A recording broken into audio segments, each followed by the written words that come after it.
Após vestir-se apropriadamente, Tuppence saiu para sua tarde de folga. Tuppence foi ela mesma à loja de materiais de escritório para se certificar de que nada havia chegado para ela. Após obter sua resposta, ela foi em direção ao Hotel Ritz. Ela perguntou e informaram-lhe que Tommy ainda não havia retornado. Era a resposta que ela esperava, mas mesmo assim foi o prego final no caixão de suas esperanças. Ela decidiu que apelaria para o Sr. Carter. Isso renovou os sentimentos voláteis da moça. Em seguida, ela perguntou sobre Julius Hersheimer. A resposta foi que ele havia retornado há cerca de meia hora, mas logo tornou a sair. Tuppence ficou ainda mais animada. Seria revigorante ver Julius. Talvez ele pudesse bolar um plano para descobrir o que aconteceu com Tommy. Ela escreveu a carta para o Sr. Carter na sala de espera do apartamento de Julius. E estava prestes a escrever o endereço do lado de fora do envelope, quando a porta se escancarou. Mas que diabos... Perdão, senhorita Tuppence. Aqueles idiotas lá embaixo me disseram que Beresford não estava mais aqui. Que não esteve aqui desde quinta-feira. É verdade? Você não sabe onde ele está?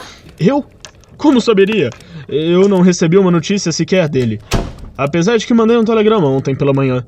Você não sabe onde ele está? Eu torcia para que você soubesse. Tô te dizendo, eu não ouvi nada dele desde que nós nos separamos quarta-feira na estação. Que estação? Waterloo. Waterloo? Ora, sim. Ele não te contou? Eu também não ouvi. Explica essa história de Waterloo. O que você estava fazendo lá? Ele me chamou por telefone e disse que eu devia ir rápido, correndo. Disse que estava perseguindo 2 bandidos. Entendo. Continue. Eu fui correndo no mesmo instante. Beresford estava lá. Ele me mostrou os bandidos. O mais alto eu deveria seguir. Era o homem que você enganou. Tommy enfiou uma passagem em minhas mãos e disse que eu deveria correr para embarcar num dos trens. Disse que ele ia seguir o outro bandido. Eu pensei que você, com certeza, saberia disso. Julius, pare de andar de um lado para o outro. Está me deixando nervosa. Senta naquela poltrona ali e me conte essa história completa. Da maneira menos rebuscada possível. Certo. Por onde devo começar? Por onde você parou? Por Waterloo. Bem, eu embarquei num desses antigos trens britânicos de primeira classe. Eles haviam acabado de dar início à viagem. A primeira coisa que aconteceu foi que um guardinha se aproximou de mim e me informou, muito educadamente, que naquele vagão era proibido fumar. Aí passei para ele 50 centavos de dólar e ele esqueceu o assunto. Depois, eu investiguei um pouco o vagão seguinte. E como eu esperava, Whittington estava lá. Quando eu vi o safado, que aquela cara gorda dele, pensei na coitadinha da Jane em suas garras. Eu fiquei irado que eu não tinha trazido uma arma comigo. Ele ia se ver comigo. No fim, chegamos a Bournemouth. Whittington entrou em um táxi e deu o nome de um hotel. Às 21 horas ele saiu, pegou um táxi, foi para o outro lado da cidade. Para um lugar bem bonito, por falar nisso. Acho que vou levar a Jane para conhecer quando eu encontrá-la. E ele se dirigiu às florestas de Pinheiro, colina acima. Nós caminhamos por, acho que uma meia hora. Chegamos a um casarão com vários pinheiros, crescendo ao redor. A noite estava bem escura e o caminho até a casa estava um breu. Eu tive que caminhar muito cuidadosamente para não deixar ele se suspeitar que estava sendo seguido. Eu virei uma curva e cheguei bem a tempo de vê-lo tocando a campainha e entrando no casarão. Eu fiquei parado onde estava. Estava começando a chover e não demorou para que eu ficasse encharcado. Todas as janelas do térreo estavam fechadas e cobertas por cortinas. Mas lá em cima, no primeiro andar, eu vi uma janela com a luz acesa lá dentro e sem cortinas bloqueando. Havia uma árvore logo em frente à janela. Ela deveria estar a uns 9 metros de distância da casa. E eu enfiei na minha cabeça a ideia de que se eu conseguisse escalar aquela árvore, era possível que eu conseguisse ver o lado de dentro do quarto. Não foi fácil, nada disso. A chuva deixou o tronco muito escorregadio. E eu tive que me esforçar muito para conseguir ficar de pé. Mas lentamente eu consegui ir escalando, até que finalmente cheguei na mesma altura da janela. Então, fiquei desapontado. Eu estava muito para a esquerda. Só dava para ver de lado a sala. Só consegui enxergar um pedaço de cortina e no fundo uma parede. Bem, isso não me ajudava em nada. Mas logo quando eu estava pensando em desistir e descer humilhado, alguém se moveu lá dentro e eu vi uma sombra na parede. E por Deus, era Joe Whittington! Depois disso, meu sangue começou a ferver. Eu precisava espiar aquela janela. Eu só tinha que descobrir como. Eu vi que havia um longo galho da árvore que se esticava na direção certa. Se eu alcançasse a metade dele, eu conseguiria ver. Com muito cuidado, centímetro por centímetro, eu me arrastei. A árvore rangia e balançava, feio, e eu tentava não pensar no abismo abaixo de mim. Até que cheguei até onde eu queria. Sentado à mesa, virado na minha direção, estava Whittington. Ele conversava com uma moça com um uniforme de enfermeira. Ela estava sentada de costas para mim, então não vi o rosto dela. Apesar das cortinas estarem abertas, a janela estava fechada, então eu não conseguia ouvir nenhuma palavra do que diziam. Uma ou duas vezes eu ouvi golpear a mesa com um punho cerrado. A essa altura havia parado de chover e o céu estava ficando claro com rapidez. Nessa altura, ele parecia estar encerrando a conversa. Ele se levantou e ela fez o mesmo. Ele olhou em direção à janela e pareceu perguntar alguma coisa. Imagino que perguntou se ainda estava chovendo. De qualquer forma, a moça veio em direção à janela e olhou para o lado de fora. Eu fiquei receoso de que ela fosse me ver, iluminado pela luz do luar. Então, tentei voltar um pouquinho. A balançada que eu dei foi forte demais para o velho galho, e com um estrondo enorme ele caiu. E junto com ele, caiu Julius P. Hersheimer. Oh, Julius, que empolgante! Vai em frente. Bom, pra minha sorte, eu acabei caindo num monte de terra macia. Mas eu fiquei desacordado por um tempo. A próxima coisa que me recordo é que eu estava deitado em uma cama do hospital com uma enfermeira. Não a mesma que conversava com Whittington. Do meu lado, e um homem de barba escura e óculos dourados, que tinha toda a aparência de médico, do outro lado. Quando eu encarei, ele esfregou as mãos... Ah, então nosso jovem amigo está voltando a si. Esplêndido, esplêndido. Então eu fiz as perguntas tradicionais. O que aconteceu? E... onde eu estou? Mas óbvio que eu já sabia as respostas. Meu cérebro não começou a mofar. Eu acho que já não precisamos da sua ajuda, querida, disse o homem, e a enfermeira saiu da sala daquela maneira rápida e profissional. Mesmo assim, eu percebi ela me lançando um olhar de profunda curiosidade antes de alcançar a porta. O olhar dela me deu uma ideia. Pois então, doutor, disse eu, e tentei sentar na cama, mas meu pé direito deu uma fisgada quando eu tentei. Foi só uma torcidinha, nada sério. Você vai estar caminhando normalmente em poucos dias. Como foi que aconteceu? Você caiu, junto com a parte considerável de uma de minhas árvores, bem em cima do meu novo canteiro de flores. Claro, doutor. Desculpe-me pela árvore e eu vou pagar pelas flores. Mas será que o senhor não quer saber o que eu estava fazendo no seu jardim? Eu acho que os eventos realmente pedem por uma explicação. Bom, para início de conversa, eu não estava atrás das rosas. Era a minha primeira teoria, mas logo mudei de ideia. Aliás, você é um americano, não é? Sim, meu nome é Julius Hersheimer. E o seu? Eu sou o Dr. Hall. E essa, como você sem dúvida já sabe, é minha casa de repouso particular. Claro que sim. Eu gostei de você, Dr. Hall. Achei um sujeito honesto. Irei lhe contar o porquê eu estou aqui. Eu procuro por uma jovem que talvez possa estar internada em sua casa de repouso. Digamos que ela possui um guardião um tanto austero, que não gosta nada da nossa relação. Acho que a reconheci entre seus pacientes e decidi subir em sua árvore para que pudesse examinar melhor. Bom, o resto o senhor já conhece. Mas que novela. Agora, doutor, será que pode ser franco comigo? Você abriga aqui, ou já abrigou no passado, uma jovenzinha chamada Jane Finn? Não. Você tem certeza? Sim, Sr. Hersheimer. É um nome incomum e eu não o teria esquecido. Então é isso. Bom, é um outro assunto. Quando eu estava pendurado naquele galho, eu acho que acabei reconhecendo um velho amigo conversando com uma de suas enfermeiras. Talvez era o Sr. Whittington? Esse mesmo. O que ele estava fazendo por aqui? Não me diga que ele está com um parafuso solto. Não, ele veio para conversar com uma das enfermeiras, a enfermeira Edith, que é a sobrinha dele. Olha só, quem imaginaria. Ele ainda está aqui? Não, ele voltou à cidade em seguida. Mas que pena. Talvez eu possa conversar com essa sobrinha dele, enfermeira Edith. Foi isso que o senhor disse? Receio que isso também seja impossível. A enfermeira Edith também saiu esta noite, acompanhando um paciente. Parece que meu azar nunca acaba. Será que você não sabe o endereço de Whittington na cidade? Eu gostaria de visitá-lo quando voltar. Eu não conheço o endereço. Posso escrever à enfermeira Edith pedindo se o senhor desejar. Eu agradeço. Não conte quem é que deseja saber, pois gostaria de fazer a surpresa a um amigo. E isso foi tudo que eu fui capaz de fazer. Era possível que, se a menina realmente fosse sobrinha de Whittington, ela seria esperta demais para cair em uma armadilha. Mas valia a pena tentar. A próxima coisa que fiz foi mandar um telegrama para Beresford, avisando onde eu estava. Que estava de cama devido ao pé torcido e pedindo para que fosse para lá se não estivesse ocupado. Eu tomei cuidado com o que contava. No entanto, não tive resposta dele e meu pé melhorou rápido. Ele só estava dolorido, mas não torcido de verdade. Então me despedi do doutor, pedi-lhe para me informar se a enfermeira Edith voltasse e voltei direto para Londres. Nossa, senhorita Tuppence, você ficou pálida. É o Tommy. O que pode ter acontecido com ele? Não se apavore.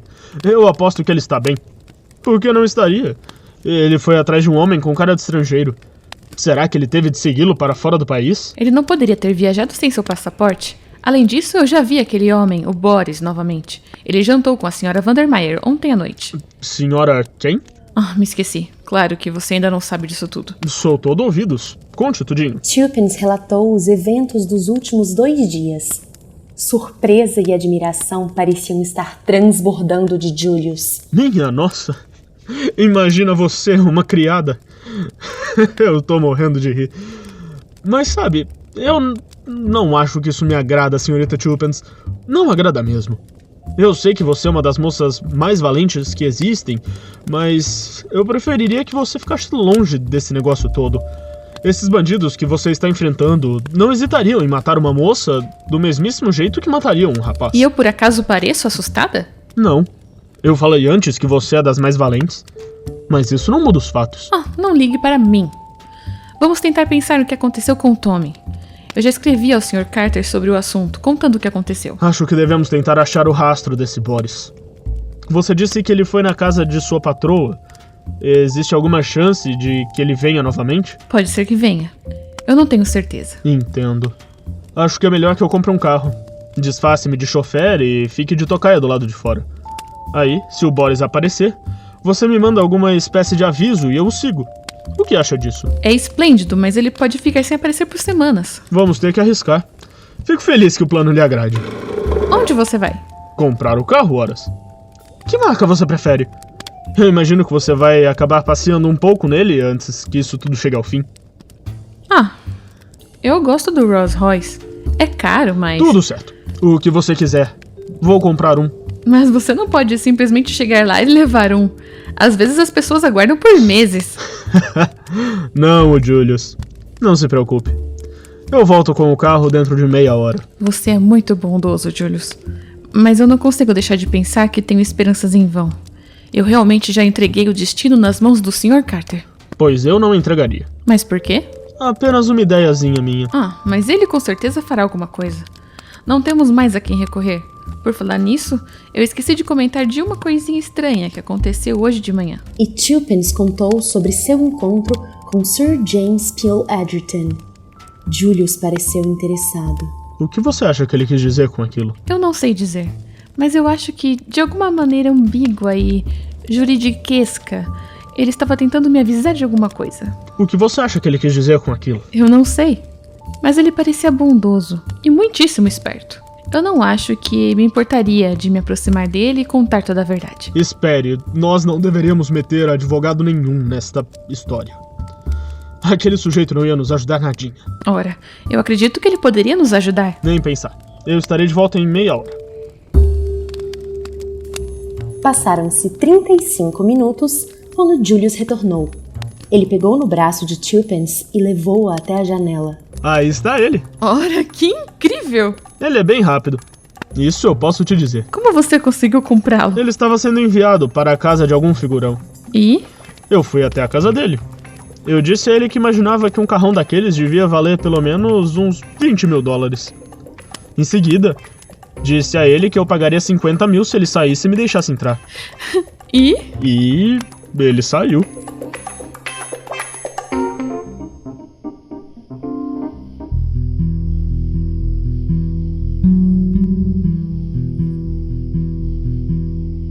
Sexta e sábado passaram sem incidentes. Tuppence recebeu uma breve resposta do Sr. Carter a respeito de seu pedido de auxílio. Na resposta, ele enfatizou que os jovens aventureiros haviam aceitado o trabalho por vontade própria e foram informados dos perigos que corriam. Ele disse que lamentava profundamente se algo havia acontecido a Tommy, mas disse que não podia fazer nada. Isso não era consolo algum. De alguma forma, a aventura perdeu a cor na ausência de Tommy, e pela primeira vez, Tuppence ficou incerta sobre o seu êxito. Enquanto eles estavam juntos, ela tinha certeza do sucesso da empreitada. Apesar de estar acostumada a tomar a frente e ter orgulho de sua perspicácia, a verdade é que ela havia contado com Tommy muito mais do que havia percebido. Havia um quê de sobriedade e clareza nele, e tão marcantes eram seu bom senso e sua sensatez que, sem ele, Tuppence sentia-se como um navio sem seu leme. Era curioso como Julius, que era sem dúvida mais inteligente do que Tommy, não a proporcionava essa mesma sensação de apoio. Ela havia acusado Tommy de ser pessimista, e estava certa já que ele sempre via as desvantagens e dificuldades que ela tendia a deixar passar devido a seu otimismo. Mas mesmo assim, ela estava acostumada a contar com o juízo de Tommy. Ele podia ser lento, mas era certeiro. Ficou aparente para Tuppence, pela primeira vez, o caráter sinistro da missão que eles aceitaram tão despreocupadamente. Tudo havia começado como as primeiras páginas de um romance. Agora, despida de seu charme, a situação transformava-se em uma sombria realidade. Tommy era tudo o que importava. Muitas vezes Tuppence enxugava as lágrimas dos olhos com firmeza. Tolinha, não choramingue. É claro que você gosta dele. Você o conhece desde sempre. Mas não precisa ser tão sentimental. E durante este tempo, Boris não foi mais visto. Ele não visitou o apartamento e o carro de Julius esperou em vão. Tuppence começou a pensar em diferentes soluções. Apesar de admitir que as objeções de Julius eram razoáveis, ela não havia abandonado completamente as intenções de pedir ajuda a Sir James Peel Egerton. Na verdade, ela tinha até mesmo consultado seu endereço na lista telefônica. Teria ele tentado avisá-la naquele dia? Se sim, por quê? Certamente ela tinha o direito de, ao menos, exigir uma explicação. Ele olhou-a tão carinhosamente. Talvez ele seria capaz de contar alguma coisa sobre a Sra. Vandermeyer que levaria a uma pista do paradeiro de Tommy. De qualquer forma, decidiu Tuppence, valia a pena tentar. E tentar ela iria. Domingo seria sua próxima folga. Ela se encontraria com Julius e o convenceria a mudar de ideia. E os dois iriam enfrentar o leão em sua toca. Quando o dia chegou, Julius demorou para ser convencido. Mas Tuppence manteve-se firme. Mal não vai fazer. Foi a ideia a qual ela sempre retornou. No fim, Julius aqueceu, e eles dirigiram até Carlton House Terrace. A porta foi aberta por um mordomo impecável. Tuppence ficou um pouco nervosa. Afinal de contas, podia ser mesmo um enorme atrevimento de sua parte. Ela resolveu não perguntar se Sir James estava em casa, mas sim adotar uma postura mais pessoal, anunciando dispor de uma mensagem para ele. O mordomo se ausentou, retornando alguns instantes depois. Ele os guiou até uma sala nos fundos da casa, decorada como uma biblioteca. A coleção de livros era magnífica, e Tuppence percebeu que uma parede inteira era dedicada a crime e criminologia.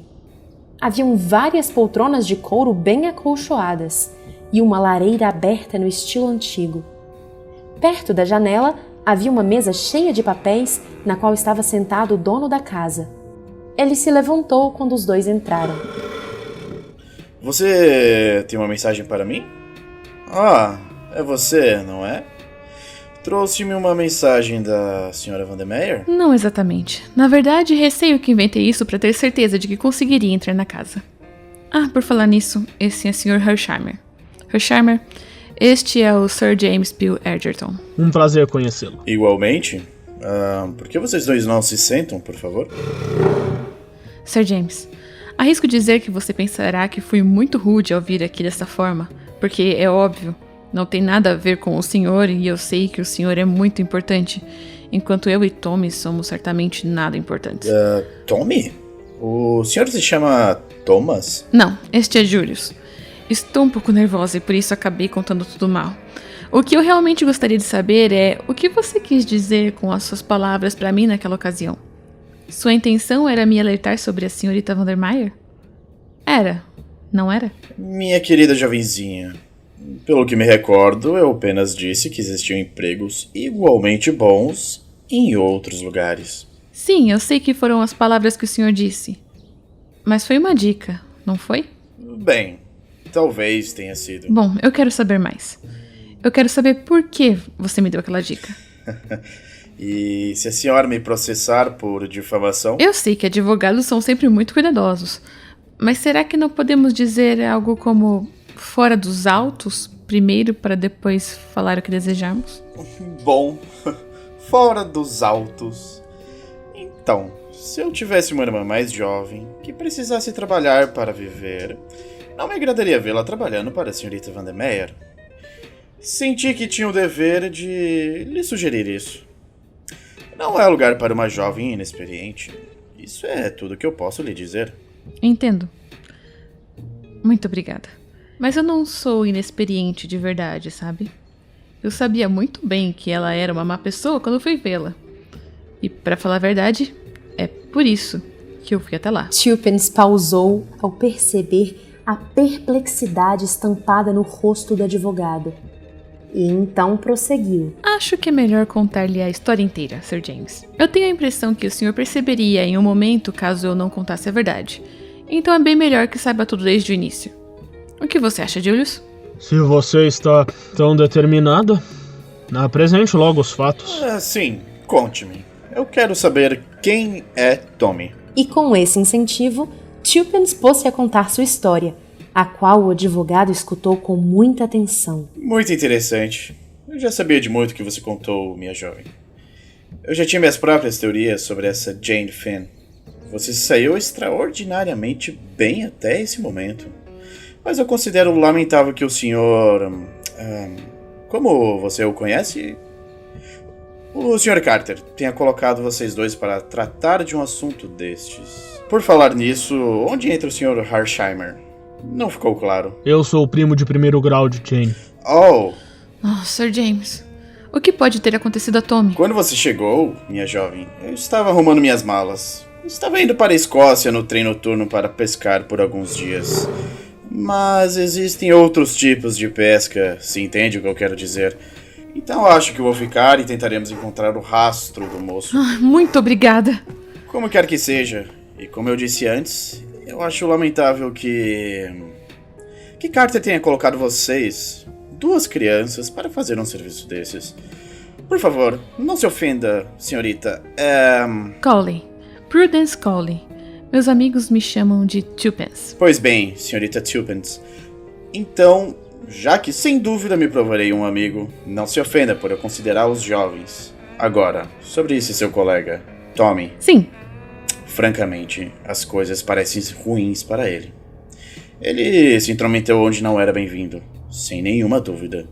Mas não perca as esperanças. E o senhor vai mesmo nos ajudar? Viu só, Julius? Ele não queria que eu viesse. E por que razão? Eu acreditei que não faria nenhum bem incomodar o senhor com um assunto tão insignificante. Entendo. Esse assunto insignificante, como o senhor o chamou, tem relação com outro assunto bem mais significante. Talvez um assunto ainda maior do que o senhor ou a senhorita Tuppence saibam. Se o rapaz estiver vivo, ele pode nos render informações valiosas. Portanto, precisamos encontrá-lo. Sim, mas como? Eu já tentei pensar em tudo. Existe uma pessoa próxima de nós que provavelmente sabe onde ele está. Ou onde ele poderia estar. E quem é? A senhorita Vandermeyer. Claro, mas ela nunca nos contaria. Ah, mas é aí que eu entro. Eu acho que seria capaz de obrigar a senhorita Vandermeyer a contar-me o que desejo saber. Como? Apenas fazendo perguntas. É assim que nós, advogados, fazemos, sabe? E se ela se recusar a contar? Eu acredito que ela contará. Eu tenho uma ou duas alavancas poderosas. Ademais, mesmo que se concretize essa possibilidade remota, há sempre a opção do suborno. Claro. É aí que eu entro. Podem contar comigo. Se for preciso, posso fornecer até $1 milhão. Sim, senhores, 1 milhão. Sr. Hersheimer, essa é uma quantia muito alta. Eu imagino que precise ser. Esse não é o tipo de gente para quem basta oferecer 5 centavos. Na cotação atual, isso seria consideravelmente mais do que 250 mil libras. Isso mesmo. Talvez o senhor acredite que estou blefando, mas eu poderia mesmo dar essa quantia. E ainda sobraria um pouco para pagar os seus honorários. Não há necessidade de honorários, Sr. Hersheimer. Eu não sou um detetive particular. Perdão, acho que fui um pouco precipitado. Mas eu estou me sentindo mal sobre essa questão de dinheiro há dias. Eu quis oferecer uma recompensa farta para quem me desse notícias de minha prima Jane há alguns dias. Mas a maldita da Scotland Yard de vocês me aconselhou a não fazê-lo. Disseram que seria prejudicial. E provavelmente estavam certos. Mas o Julius fala sério. Ele não está brincando. É só que ele tem muito dinheiro.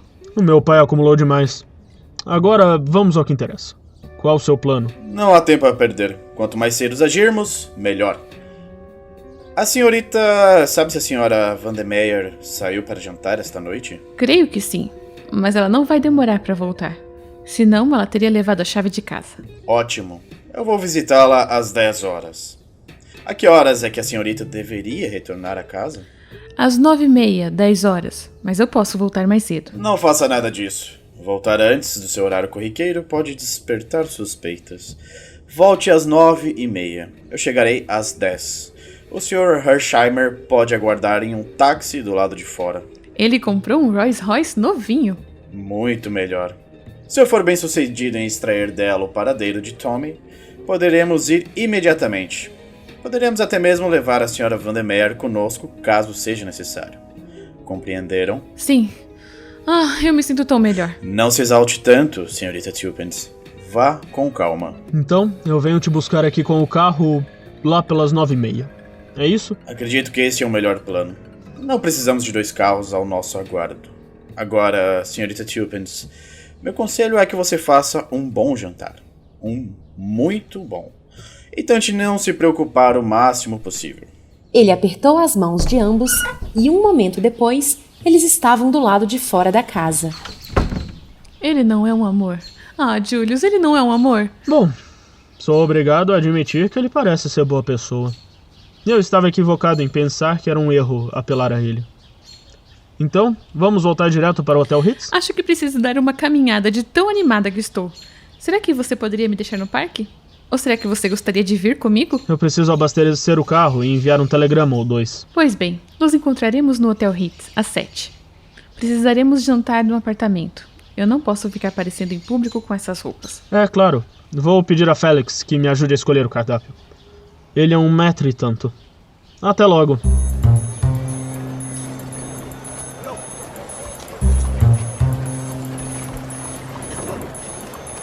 Tuppence andou apressada em direção ao lago Serpentine e consultou seu relógio. Eram quase 6 da tarde.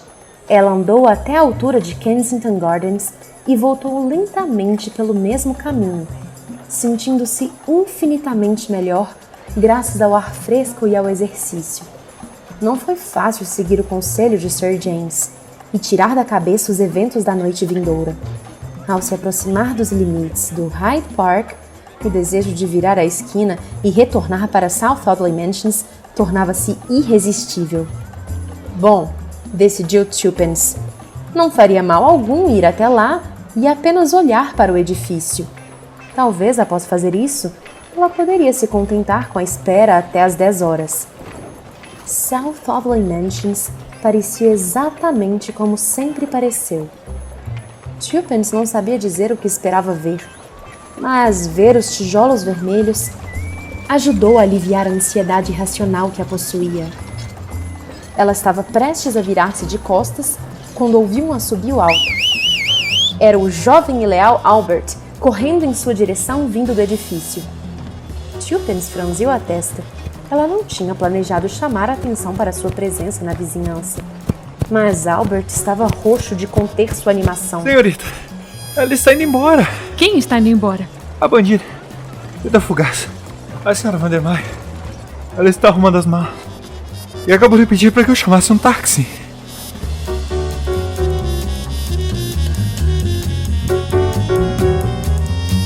O Adversário Secreto, de Agatha Christie. Este episódio contou com as vozes de Sofia Sepúlveda, como a narradora, Ana Neves, como Tuppence Cowley, João Queiroz, como Julius Hersheimer, Gabriel Mafra, como Dr. Hall, Gustavo Possati, como Sir James Peel Edgerton e Nathanael Nunes Flack, como Albert. Direção de Jéssica Loiana. Roteiro de Sinara Salve. Tradução e revisão de João Vitor Galvão e Tiago Magiales. Edição de Rafael Zorzal. Créditos completos do episódio estão na descrição. Esta adaptação é uma produção do Projeto Drama.